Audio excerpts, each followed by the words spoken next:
আসসালামু আলাইকুম। Lionel Scaloni Brazil এবং উরুগুয়ের বিপক্ষে যে ৩৩ জনের স্কোয়াডটা দিয়েছেন সেটা জানেন যে একটা প্রাথমিক স্কোয়াড। ফাইনাল স্কোয়াডটা কিন্তু হবে সম্ভবত ২৬ জনের। লিওনেল স্কালোনি এর আগের ম্যাচগুলোতেও আসলে ২৬ জনের স্কোয়াডাই দিয়েছেন। সেই অনুযায়ী বর্তমানে ডিফেন্ডার যে ১০ জন আছেন সেখান থেকে একজন বাদ যাবেন। গোলকিপার ৩ জনের মধ্যে তো ৩ জন থাকবেনই। মিডফিল্ডে ৮ জনকে রেখেছেন, সেখান থেকে আসলে একজন বাদ যাবেন। আর ফরওয়ার্ড লাইনে যে ১২ জন রেখেছেন, ফরওয়ার্ড লাইন থেকে বাদ যাবে মোট ৫ জন। বুঝতেই পারছেন ফরওয়ার্ড লাইন থেকে বড় বড় অনেক নামও বাদ যেতে পারে, যেমন Paulo Dybala, Angel Correa, Garnacho. এদের মধ্যেও আসলে শেষ পর্যন্ত ফাইনাল স্কোয়াডের জন্য যে কেউ না থাকতেই পারে।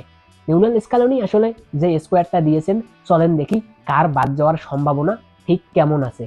ডিফেন্স লাইনে যদি দেখেন তাহলে লিওনেল স্কালোনি কিন্তু রাইট ব্যাকে মাত্র দুজনকে রেখেছেন, মলিনা এবং মন্টিয়েলকে। সুতরাং এই দুজন তো থাকছেন।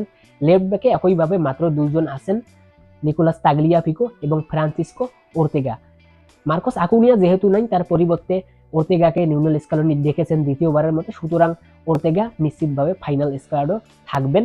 আর যদি সেন্টার ব্যাকে দেখেন তাহলে রোমেরো, ওতামেন্ডি, লিওনার্দো বালের্দি এবং পেজেলা এই চারজন থাকবেন।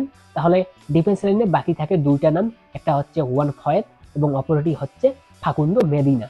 এই ফাকুন্দো মেদিনা এবং হুয়ান ফয়েত এই দুইজনের মধ্যেই আসলে ফাইনাল স্কোয়াডে একজন সুযোগ পাবেন আর একজন বাদ যাবেন। যদি এই দুইজনের হিসাবটা করা হয় তাহলে দেখবেন যে হুয়ান ফয়েত আসলে ফাকুন্দো মেদিনার থেকে প্লেয়িং টাইম ক্লাবে কম পেয়েছেন এবং পারফরমেন্সের দিক থেকেও আসলে ফাকুন্দো মেদিনা এগিয়ে থাকবে। আর ফাকুন্দো মেদিনা আসলে সেন্টার ব্যাকের পাশাপাশি লেফট ব্যাকে খেলতে পারেন এবং হুয়ান ফয়েদ আসলে সেন্টার ব্যাকের পাশাপাশি রাইট ব্যাকেও খেলতে পারেন। সুতরাং লিওনেল স্কালোনি শেষ পর্যন্ত কাকে পিক করেন সেটা আসলে ফাইনাল স্কোয়াড ঘোষণা করলেই দেখা যাবে। আর মিডফিল্ডে যদি দেখেন মাত্র একজন এখান থেকে বাদ যাবে, সবই আসলে পরিচিত নাম মিডফিল্ডে। এখানে বলা যায় যে নতুন যে ম্যাক্সিমো পেরোনে আছেন, এই ম্যাক্সিমো পেরোনেই আসলে ফাইনাল স্কোয়াডে হয়তোবা সুযোগ পাবেন না, এমনটাই মনে হচ্ছে। ফরওয়ার্ড লাইনটাতে যদি দেখেন সেখানে Lionel Messi, Julian Alvarez, Lautaro Martinez এবং নিকোলাস গঞ্জালেজ তো 100% থাকবেনই।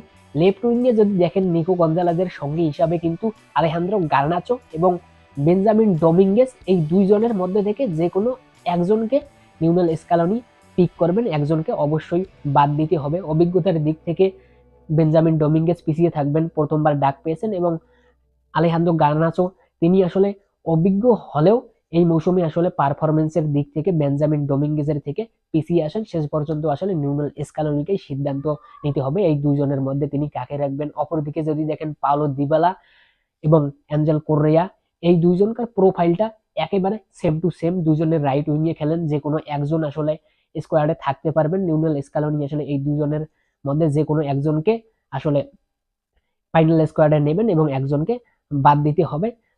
আর এই পাওলো দিবালা এবং অ্যাঞ্জেল কোরিয়ার মধ্যে যদি আর্জেন্টাইন সমর্থকদেরকে বলা হয় যে কোনো একজনকে বেছে নিতে, তাহলে মনে হয়তো অধিকাংশ সমর্থকই আসলে পাওলো দিবালাকে বেছে নেবেন। কিন্তু শেষ পর্যন্ত আবেগের জায়গাটা দিয়ে লিওনেল স্কালোনি ভাববেন না, পারফরমেন্স এবং সবকিছু বিচার বিবেচনা করে পাওলো দিবালা এবং অ্যাঞ্জেল কোরিয়া যে কোনো একজনকেই আসলে তিনি রাখতে পারবেন।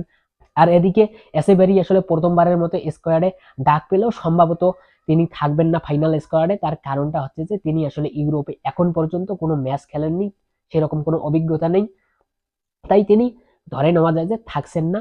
একইভাবে থিয়াগো আলমাদা এই স্কোয়াডে অর্থাৎ ফাইনাল স্কোয়াডে সম্ভবত থাকবেন না, সেটা আসলে আগে থেকেই বলা যায়। অলিম্পিক লিগেতে তার প্লেইং টাইম বলেন, ওভারঅল যদি হিসাব করেন তাহলে থিয়াগো আলমাদা সম্ভবত থাকছেন না। বেশি কথা আসলে না বাড়াই। আর নিকো পাস এবং সান্তিয়াগো কাস্ত্রো, এই দুজনের মধ্যে লিওনেল স্কালোনি যদি অ্যাটাকিং মিডফিল্ডার একজন বেশি নিতে চান, মানে মধ্যভাগের ওই দিকের প্লেয়ার যদি তার স্কোয়াডে বেশি মনে করেন প্রয়োজন, তাহলে নিকো পাসকে রাখতে পারেন। আর যদি একজন থার্ড স্ট্রাইকার রাখতে চান তাহলে কিন্তু তিনি সান্তিয়াগো কাস্ত্রোকে রাখতে পারেন।